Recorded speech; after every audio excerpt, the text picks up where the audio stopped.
All right, guys, end of the week, 5.2b, factoring polynomials by grouping. I can factor polynomials of higher degrees by utilizing a grouping strategy. I hate to kind of sound like a broken record, but we've already laid a lot of this groundwork, but what we did with quadratics.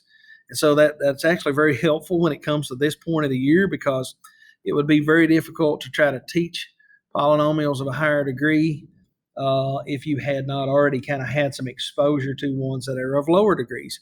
So it's really just taking the exponent up to a little bit higher level and thinking about things just a little bit differently. So I'm just going to dive in today. Actually, I've got 3 examples that I want to work through with you.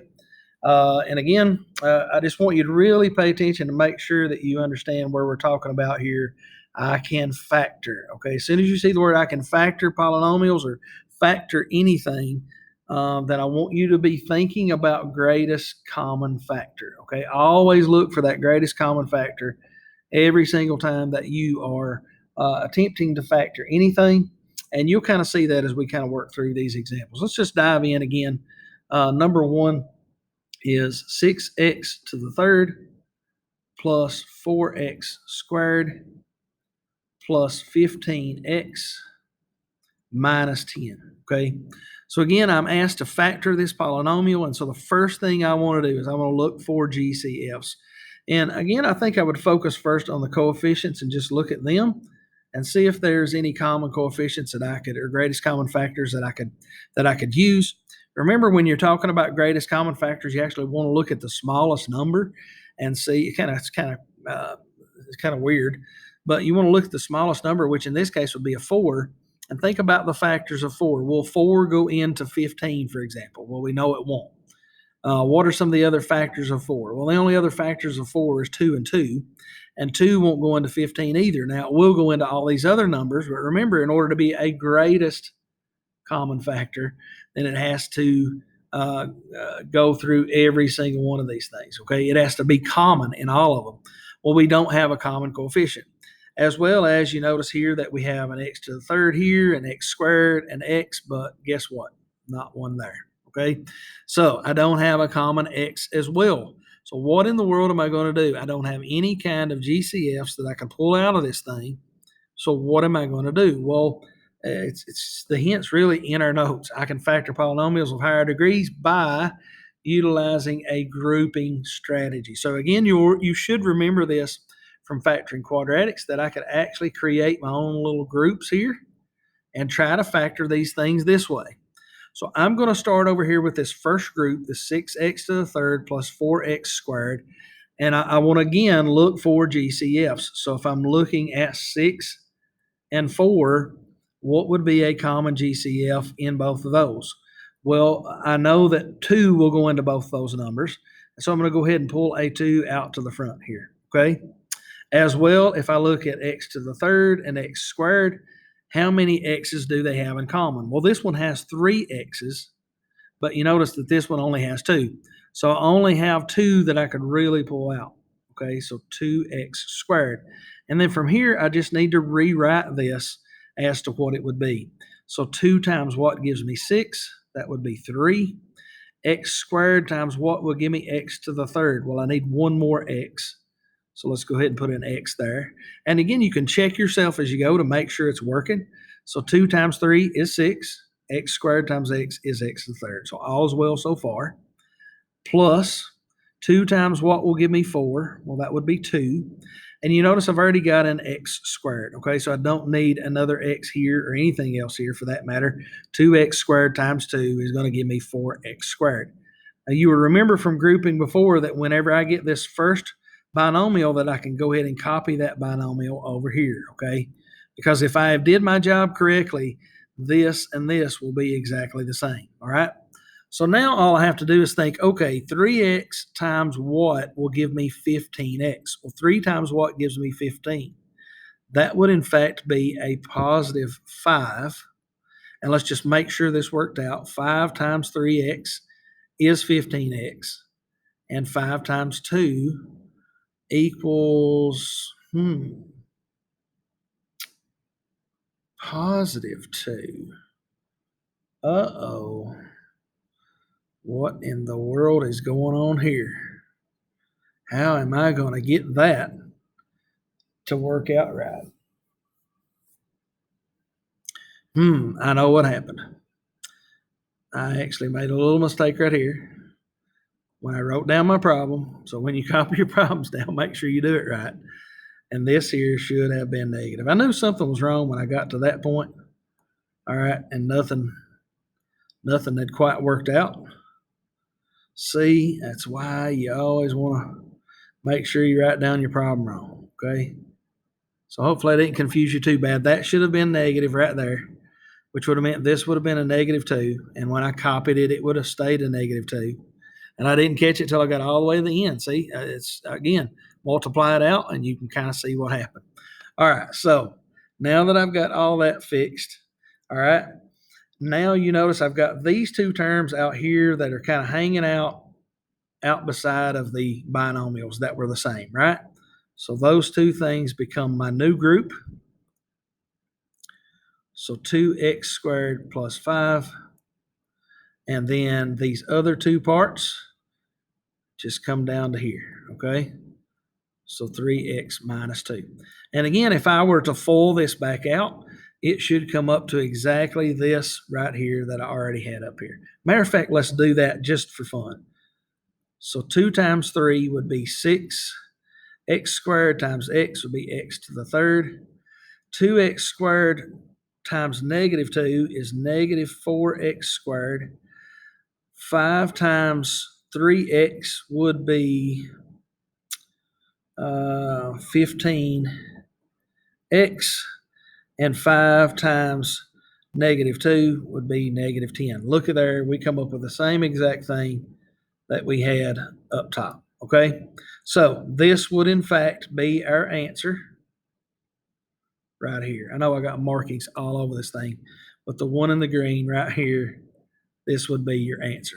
All right, let's work through another one because I think I kind of botched that one so bad that you need at least another one. So let's do 250c to the third. I'll try to make sure I get my signs right this time. Minus 250c squared plus 100c minus 100. And yes, I double checked it, measured twice, cut once, make sure that I had exactly the right thing. Now, what am I going to do? First thing, I'm going to look for a GCF.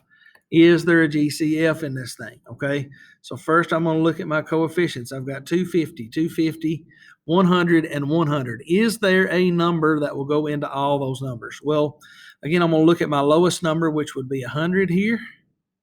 And let's think about the factors of 100, 1 and 100, 2 and 50. Oh, wow. 100 won't go into 250, but guess what? This guy will go into it. So right away, I have found a greatest common factor that I can pull out. I can pull out a 50, okay? However, if I look at my variables, I do not have a C term out here, okay? So I cannot pull out a C, but I can at least pull out a 50. So let's see what that actually does to our problem here. So if I pull out 50, just 50, this would make 50 times what would give me 250C. Well, that would be 5. 50 times 5 will be 250. And then I'm basically just kind of rewriting, okay? 50 times -250 is going to be -5C squared. Again, all this other stuff kind of just comes along for the ride. And then 50 times what gives me 100? Well, that is a +2. Again, the C kind of just comes along for the ride. And then 50 times what gives me -100? Well, that would be -2. So you notice here now this 50 is just kind of hanging out here, and that's fine for it to do that, okay? But really my real problem is here on the inside. So now that I've pulled out this greatest common factor, you notice that I no longer have any greatest common factor in my coefficients. I no longer have any greatest common factors in my variables as well. So now I'm going to utilize my grouping strategy to try to figure some things out, okay? Now again, my 50 is just going to kind of keep hanging out here at the front. I'm not really worried about it. It's just part of the problem that's going to just kind of stay out there, okay? Now my real problem is first here. 5c to the third minus 5c squared. Well, notice I have a common factor of a 5. So I'm just going to leave this 5 out here. I also have a c to the third here and a c squared. So I could pull out at least a c squared, okay? And if you want to put brackets or something around that to help you to kind of keep that separated, that's fine too, okay? Just to kind of keep the 50 out there floating to the front. Even if you wanted to just not leave it out and then put it back in at the end, either way is fine, okay? So 5c squared times what would give me 5c to the third? I need one more c. And then 5c squared times what would give me negative 5c squared? Well, I just need a negative 1, okay? Which means that if that is c minus 1, I can go leave a little space and go out here and put c minus 1, all right? And I'll go ahead and end my bracket so I know that's the end of my problem. And now I got to say c times what will give me 2c? Well, I need to multiply times 2. So 2 times c is 2c. And 2 times negative 1 is negative 2. So everything worked out right. Now my last piece of the puzzle is just to take, for example, this term and this term. They will be new friends, okay? These terms will be new friends. So let's finish it out. I'm going to have 50. Remember, this 50 just keeps kind of coming down. Times 5c squared plus 2. Again, that was my blue terms that are now friends. Times c minus 1, which are my green terms that are now friends, okay? So this would, in fact, be my final answer right here for that particular problem. Again, not very lengthy, I don't guess. It's just you got to make sure that you look for this GCF every single time. All right, so last example of a problem, number 3, not to keep this video like 40 minutes long, is you're going to be given a problem where you're actually going to be given 2 problems where you're talking about a rectangular prism. So I'm going to draw this out real quick. So some would say a rectangular box, okay? And that's fine. And they're telling us that the volume of this box equals 12a to the third plus 13a squared plus 3a. Well, I want you to think back, maybe even grade school wise, how did you find the volume of a box? Remember, the volume is how much stuff you can cram into the box, right? So volume is always length times width times height. Notice that you've got 3 different things that you're multiplying together. So they're telling us that this is the volume of that box. They're giving us the volume, but now they're wanting us to try to figure out what the length and what the width and what the height is. They're wanting us to give them the dimensions. Well, I need to somehow break this down. Now, just think about what I'm saying right now. I need to break this down into length and width and height. Well, how do I break things down? Well, we can break things down by factoring them, okay? So again, let's look at this real quick, and let's see if we've got any common factors here in our coefficients. We've got a 12, a 13, and a 3. Well, 13 only has 1 and 13 that'll go into it, so I know there's no common factors there. However, if you notice, I have a to the third, a squared, and a right here. All 3 of these terms have a in them, so a could be pulled out as a common factor. So again, I'm going to just start the same way I did the second problem. I'm going to go ahead and pull out an a, and it's just going to kind of hang out here to the front, and I'm going to rewrite the rest of it. So a times what would give me 12a to the third? Well, that would be 12a squared. A times what will give me 13a squared? Well, that would be 13a. And a times what will give me 3a? Well, I just need a positive 3. Oh my goodness. Now, what am I going to do? Well, you will remember from factoring these before. Oh my, this is going to bring back either some really good or some really bad memories, okay? You remember from factoring these before that if this is not a 1, then I've got to take 12 times 3 and look at the factors of 36, okay? 36, 2, and 18, 3, and 12. And again, I'm trying to add 2 numbers to get 13. I'm not quite there yet. 4 and, 9? And wow, I think I just landed on it. 4 plus 9 equals 13, right? Wow, this is going to get detailed. So now I'm going to bring down my 12a squared, and I'm going to rewrite my middle term. My middle term is going to be rewritten with these, but does the 4 go with the 3, or does the 4 go with the 12? 4 goes more with the 12, and the 9, I think, goes more with the 3. So what I'm doing is I'm rewriting this middle term as positive 4a, positive 9a, and then plus 3. Okay, so these two terms we brought down just exactly the way they were. All we did is we just rewrote this 13a as two terms, okay? And now I'm using the same strategy again. I'm grouping, and I'm just going to keep right on going, okay? I'm not going to finish this problem completely out, but again, all you would do is just factor out each one of these one at a time and bring down those groups, and you should end up with a length and a width and a height. Now, we've already got a length right here, A, okay? I just need two more groupings that I could bring out of this, okay? So again, same exact strategy. You would just pull these out kind of one at a time. There's not going to be a whole lot of questions here. I'm actually going to have you just do the odds.